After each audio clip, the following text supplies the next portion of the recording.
This Instagram page has 190,000 followers, and it's blowing up using simple AI videos. This video alone got over 13 million views and over 680,000 likes. And what's interesting is there's nothing complicated going on. They're only taking short quotes and turning them into animated inspirational videos. This type of content hits people right in the feelings, and that's exactly why it performs so well. So in this video, I'm going to break down the full system behind this content and show you how to create similar videos using AI. So if you've ever wanted to create AI content that has the potential to go viral, this video is for you. So let's kick things off by recreating this exact video here, using Higgsfield, just so you get a clear idea of the full creation process. The video starts with a zoom in toward the monk who's meditating. Then it zooms out and everything around him is burning and getting destroyed. It's actually a pretty simple concept. Now, you might have noticed that this video is longer than the typical 8 to 10 seconds that most AI video models can generate. And the reason that's possible is because this video is actually 2 clips stitched together, but they used a feature called start and end frames. That's why the transition looks so smooth, and it feels like one single video. So with start and end frames, we tell the AI exactly how the video should start and exactly how it should end by giving it 2 reference images. One image is the start of the video, and the other image is the end of the video.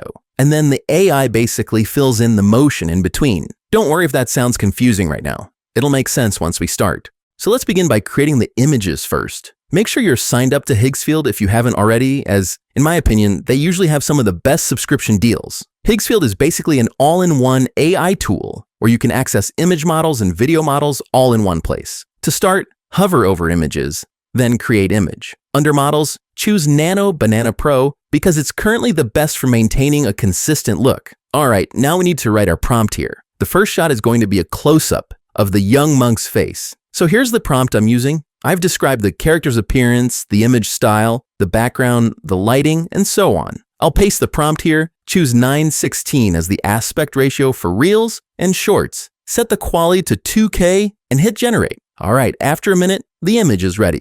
And honestly, it looks fantastic. I really like how this turned out. Now, this image will be our end frame for the first shot. So next we need to generate the start frame, which will be a wide shot of the same scene. To do that, I'll simply drag and drop the image we just created to use it as a reference, and then write a simple prompt like a wide shot of this exact monk scene, showing the natural environment, mountains, greenery, water, and flowers. Then I'll hit generate again. And as you can see, Nano Banana Pro doesn't disappoint when it comes to consistency. It's the exact same scene and character, just in a wider shot. So now we have the visuals for our first clip ready. Let's go animate them, and then we'll come back and generate the second half of the video. From the top menu, click on Video, and here under Models, you'll see all the AI video models available. The models that support start and end frames are Google 3.1, Google 3.1 Fast, Kling 2.1, and Kling 2.5 Turbo. They all give pretty similar results, so you can choose whichever you like. I personally like Kling, so I'll go with that. Now we upload our frames. Since I want a zoom in effect, the start frame will be the wide shot, and the end frame will be the close-up of the monk's face. And here, I'll paste my motion prompt. So in this prompt, I'm just describing the movement and a bit of background motion, like smooth cinematic zoom in, wind, water movement, and so on. Keep it simple. Don't overcomplicate it. For duration, I'll choose 10 seconds to give the AI enough room to follow the prompt. Resolution stays at 1080p, and then we hit generate. All right, here's the result. As you can see, the transition is super smooth, everything stays consistent, and this kind of shot would be very hard to create without start and end frames. So now let's create the second half of the video, the zoom out, where everything is burning. And here's an important rule to remember. The end frame of the first shot becomes the start frame of the next shot. This is what keeps everything smooth and avoids hard cuts. So we'll use the close-up monk image as the start frame. Now we go back to Nano Banana Pro to generate the final end frame image. This time, I'll use the wide shot image as a reference and tell Nano Banana what I want to change. So I'll write something like a shot of the scene, but everything is lit on fire and the place is destroyed, trees are down, no water, no flowers. The monk stays calm and in the exact same position.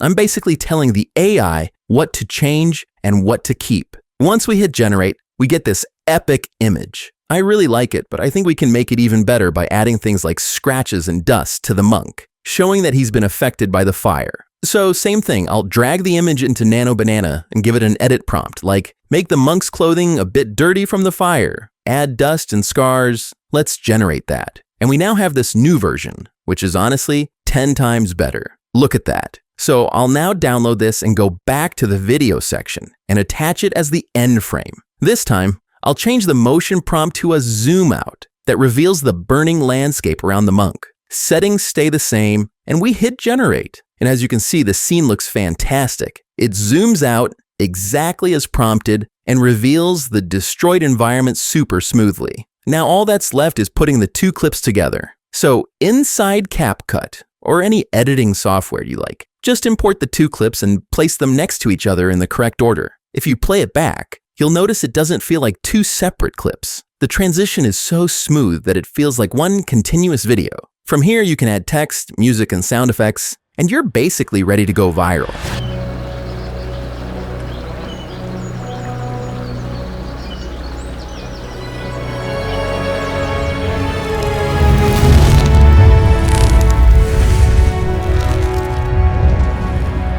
So if you don't want to be left behind and want to jump on this trend, I'll leave a link to Higgsfield in the description below. Sign up and just follow the steps we covered in this video. Thanks for watching, and good luck.